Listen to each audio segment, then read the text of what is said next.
I'm a bad boy.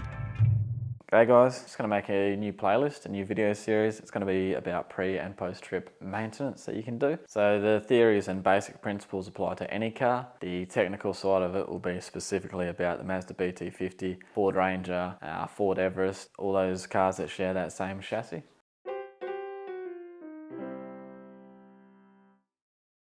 So the items that we're going to discuss would fit under a pre or post maintenance sort of plan. You can do them before a trip, you can do them after a trip, you can do them before and after a trip. You can still maintain a service schedule with your mechanic, but you can do these things in between seeing the mechanic. You don't have to wait a year, 10,000 kilometers, 15,000 kilometers before you look at servicing your car by yourself. If you plan on doing all this by yourself, you can plan ahead and look for specials. Often you'll get engine oil and diff oils and transfer oils and everything for 20% off on a big special, and then you can buy in bulk. Eventually it's going to go on special, so if you plan ahead, you can save a lot of money. You won't get the markup costs that a mechanic might charge you with, as well as saving on labour. It's not to say you shouldn't service your car still at a mechanic, especially for cars under warranty. These sorts of things are just basic maintenance you can do to keep your car running smoothly in between services. The other idea behind this was to help people that might have just purchased a car go through and clean everything out. So you're starting with a clean slate. Another benefit of this is if you do a modification for reliability, let's say you add a catch can in, it's worth cleaning out your intake manifold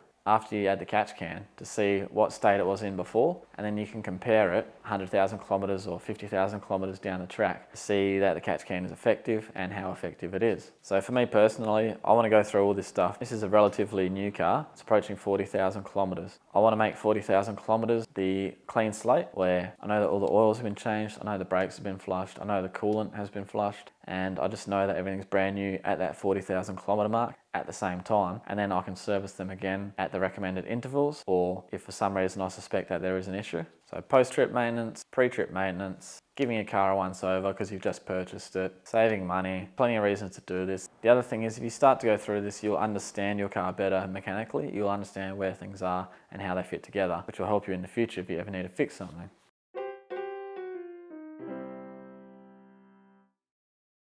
I plan on doing everything that I can within my capabilities. We're not going to be buying specialist tools. We're not going to be rebuilding the engine or anything. So I'll cover everything from the easiest stuff that you assume everybody knows, but maybe everybody doesn't know, how to change an air filter, for example. Cover in this episode. I'll be cleaning the intake manifold because I've installed a ProVent 200. So I want that to be a clean slate. I'll be doing transmission fluid because I'm installing transmission oil cooler. I want that to be a clean slate. We're doing rear diff, transfer, front diff, we'll be doing engine oil filters, air filters, cabin filters, coolant flushes, power steering flush, and anything else that pops up along the way. So first things first, episode 1, we're going to start with the easiest thing that you can do, which is your air filter.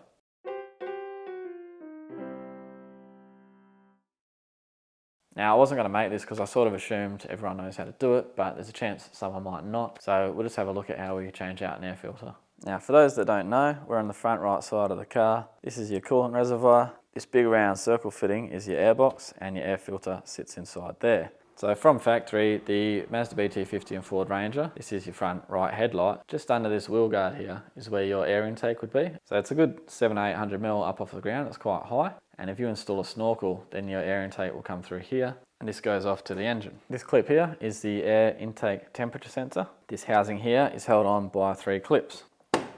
They just pop off, you don't need any tools. So you pull this red tab, you can pull that sensor out. That will allow you to get this up and out of the way a bit higher. So this ring around here is what seals the airbox. This is an aftermarket filter, I've already changed it. Solid side to the bottom. Here's what the standard filter might look like. Got a little keyway that fits into a groove in the housing. The aftermarket one does not have that, it just sits in there. This is a K&N performance filter. It is washable and reusable. You can also clean out your normal filter, which I'll show you in a second. If you've gone through a lot of sand or mud or something like that, if you're mid-trip and you don't have another air filter, you don't have to wait until you've got another air filter. So make sure your clip's out of the way. You can plug that back in, push that red tab in. So you'll know when this isn't sitting right because it's a bit too high.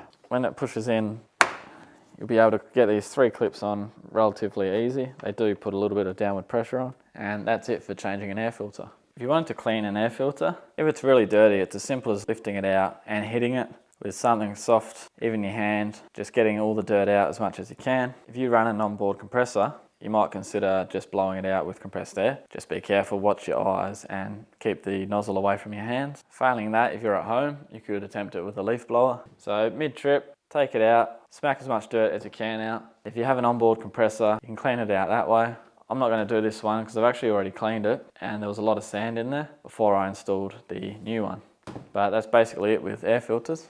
There you go guys, there's an air filter replacement. I used an aftermarket one. It's a K&N performance filter. It'll be up there, the price and everything. It's a pretty cheap mod, especially if you don't go for the performance filters. You don't have to clean it out that frequently, but if you're going off road, then obviously you'll have to clean it out a lot more. If you're just doing on-road driving, I'll just give it a bit of a clean out. I wouldn't replace it as frequently. So it's a nice simple job that everyone can do. Just remember to plug in your air intake temperature sensor. If you do forget, you might get an alarm in your car when you start, which will be a handy reminder anyway. So there we go, started with the most basic thing possible and we'll work our way into it from there. Video series, I'm just going to go through,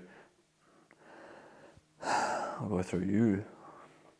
Nice simple job that everyone can do. You could even get your kids to do it. Nah, don't do that.